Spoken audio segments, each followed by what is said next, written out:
राष्ट्रीय साक्षात्कार प्रतियोगी क्रमांक 6, नाम हर्ष गोलाइत। हर्ष, आप अपने बारे में थोड़ा सा परिचय दे दीजिए हमें। जी बिल्कुल। नमस्कार, मेरा नाम हर्ष प्रभाकर गोलाइत है। मैं नागपुर महाराष्ट्र में रहता हूँ। मैं अभी बीए फर्स्ट ईयर में हूँ। जी हर्ष, मुझे बताइए कि स्वतंत्रता से आप क्या समझते हैं? यदि मैं आपको बोलूं कि स्वतंत्रता या आजादी, तो आपके दिमाग में पहली प्रतिक्रिया क्या आती है? जी यही प्रतिक्रिया आती है कि हमको स्वातंत्र्य दिलाने में हमारे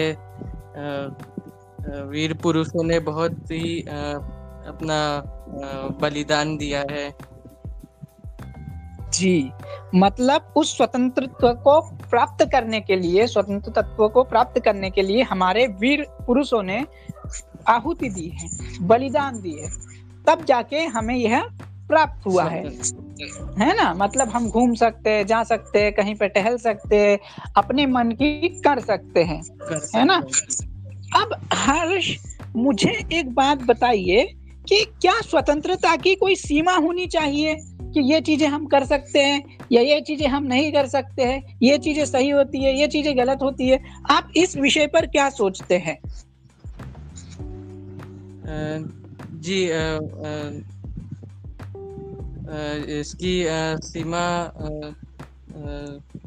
होनी चाहिए कि हम मतलब हमको जो अधिकार मिले हैं वो हमें ये अच्छे से करना चाहिए। जी हर्ष जी, आपके दिल के सबसे ज्यादा करीब कौन से महापुरुष हैं? क्या आप हमें बता सकते हैं? जी बिल्कुल। मेरे दिल के करीब है डॉक्टर भीमराव रामजी आम्बेडकर। बताइए क्यों यही आपके दिल के सबसे करीब है? कि उन्होंने हमारे भारत देश का संविधान लिखा और जो उच्च नीच जातियों पे उन्होंने सबको समझाया कि सबको समान दर्जा मिलना चाहिए। जी, इसलिए वो आपके दिल के सबसे करीब है।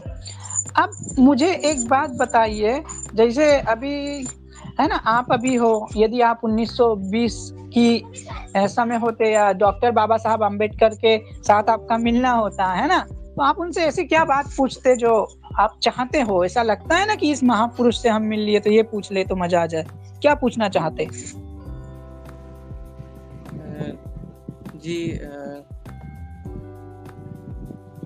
बस जैसे अभी आप फेवरेट सिंगर मिल गए तो आप कुछ पूछोगे। वैसे बाबा साहब अम्बेडकर से क्या बोलना चाहते आप?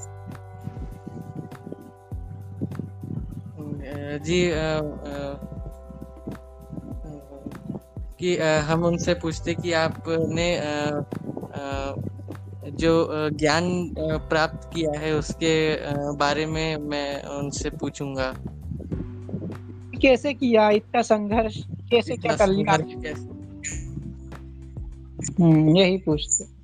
जैसे सर आप गायक हो, गाते हो, मुझे बताइए गायकी का हमारे स्वतंत्रता संग्राम से क्या कोई जुड़ाव था?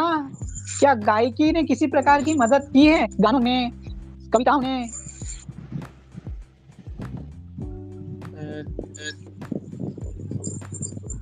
ऐसा कुछ याद आता है? नहीं आता है तो कोई दिक्कत नहीं। हम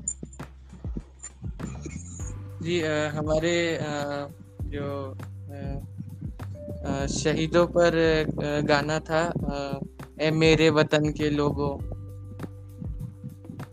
बहुत अच्छा।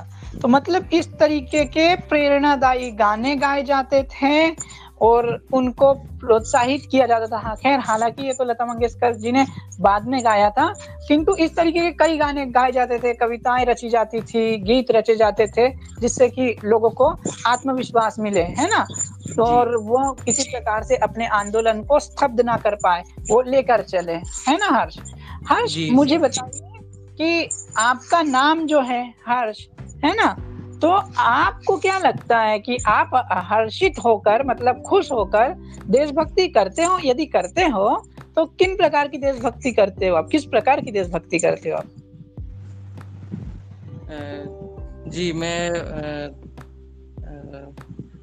देशभक्ति पर के जो गीत है वो सुनना पसंद करता हूँ। क्या ये देशभक्ति हुई? देशभक्ति पर गीत आपको सुनना बहुत ज्यादा पसंद है, यही कह रहे थे आप? जी। बताइए आपका मन पसंदीदा देशभक्ति गीत कौन सा है?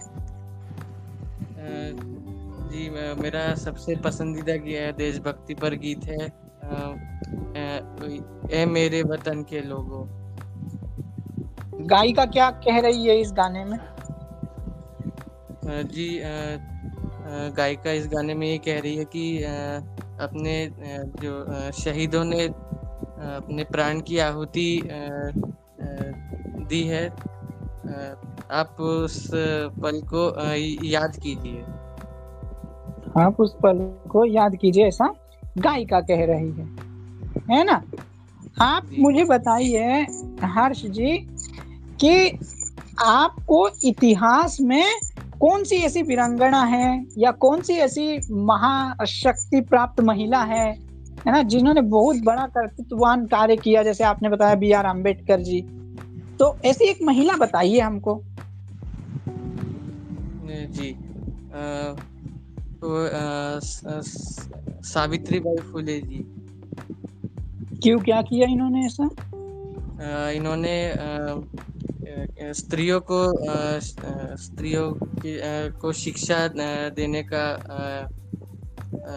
काम किया है, ताकि स्त्रियों को भी शिक्षित कर सके। शिक्षा जरूरी है क्या समाज के लिए? जी बिल्कुल। क्यों जरूरी है? जी, क्योंकि शिक्षा से ही सब हासिल हो सकता है। आपको लगता है क्या हमारा समाज आज भी स्वतंत्रता में जी रहा है? क्या समाज को सही आजादी मिल चुकी है क्या? जी, अभी भी मतलब और शिक्षा की ओर ध्यान देना चाहिए। जी, अन्ना क्या नाम था उनका? अन्ना भाऊ साठे बोल गए थे ये आजादी झूठी है, देश की जनता भूखी है। क्या सोचते हो इस बारे में? तो मतलब नहीं मिली आजादी?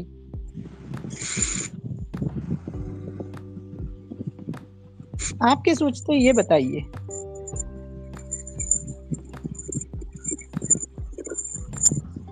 आपकी सोच होती है ना, जैसे मेरे को क्या लगता है ना। जी है ना। तो जैसे आपने कहा कि आपको लगता है कि बहुत सारे पैरामीटर्स बाकी है जहाँ पे टिक करना रह चुका है, जैसे शिक्षा नहीं है अभी, है ना, समाज की अच्छी हालत भी नहीं है ना, और ये सारी चीजें आप बता रहे थे। हर्ष जी, आपसे बात कर हमें अच्छा लगा। आपने साक्षात्कार दिया, आपका बहुमूल्य समय भी दिया, और आप अच्छा खासा बोल लिए, है ना। अब ये तो जज ही बताएंगे कि परिणाम क्या होंगे, लेकिन हम आपसे जानना चाहते हैं भारत की जनता के लिए